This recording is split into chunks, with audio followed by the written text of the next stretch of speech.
बर्बरीक महाभारत के महान योद्धा थे, जिन्हें उनकी अद्भुत शक्ति और सामर्थ्य के लिए जाना जाता है। वे भीम के पोते और घटोत्कच के पुत्र थे। बर्बरीक की कथा महाभारत युद्ध से जुड़ी हुई है और ये दिखाती है कि कैसे एक महान योद्धा, जिसकी भूमिका युद्ध में निर्णायक हो सकती थी, ने युद्ध में भाग नहीं लिया, लेकिन फिर भी युद्ध का एक महत्वपूर्ण हिस्सा बने रहे।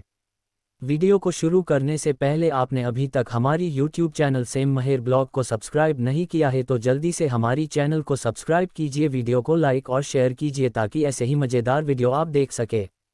बर्बरीक का जन्म घटोत्कच और नागन्या मोरवी के पुत्र के रूप में हुआ था। उन्हें बचपन से ही युद्ध कला में गहन रुचि थी। बर्बरीक ने भगवान शिव की तपस्या की और उनसे अजेयता का वरदान प्राप्त किया। उन्हें 3 अभेद्य तीर भी प्राप्त हुए, जिनकी शक्ति अद्वितीय थी। ये कहा जाता था कि बर्बरीक केवल 3 तीरों के माध्यम से पूरे महाभारत के युद्ध को समाप्त कर सकते थे। इसलिए उन्हें तीरधारी बर्बरीक भी कहा जाता है।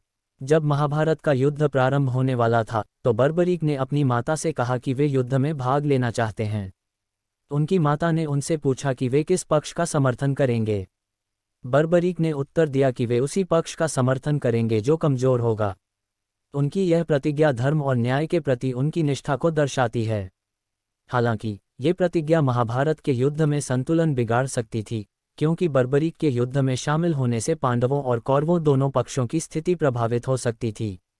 बर्बरीक अपनी प्रतिज्ञा को पूरा करने के लिए युद्ध भूमि की ओर अग्रसर हुए।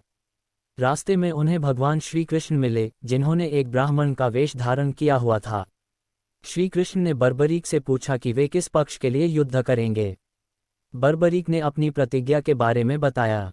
श्री कृष्ण ने बर्बरीक की शक्ति की परीक्षा लेने का निर्णय किया। उन्होंने बर्बरीक से पूछा कि उनके पास कितनी शक्ति है। बर्बरीक ने अपने 3 तीरों की शक्ति का वर्णन किया। 1. पहला तीर उनके लक्ष्य को चिन्हित करेगा।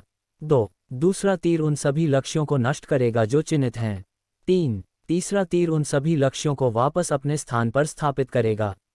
श्री कृष्ण को यह समझ में आ गया कि बर्बरीक की शक्ति अत्यधिक थी और यदि वे युद्ध में शामिल होते तो युद्ध का परिणाम पूरी तरह से बदल सकता था। इसलिए श्री कृष्ण ने बर्बरीक से उनकी भक्ति और निष्ठा की परीक्षा के रूप में उनका सिर मांगा।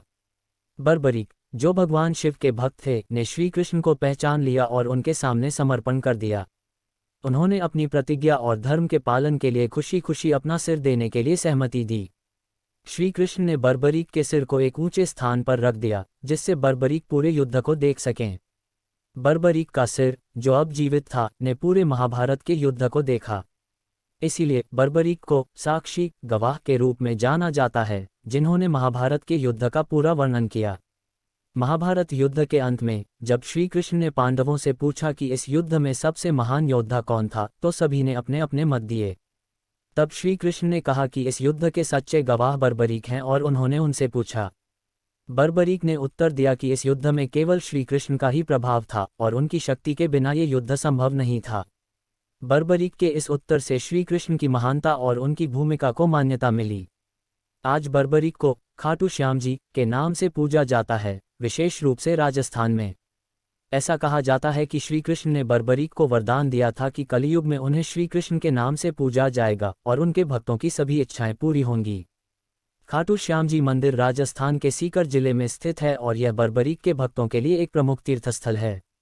बर्बरीक की कथा हमें न केवल उनकी महान शक्ति और क्षमता की याद दिलाती है, बल्कि यह भी सिखाती है कि सच्चा योद्धा वही है जो धर्म और न्याय के लिए अपने प्राणों की आहुति देने के लिए तैयार हो।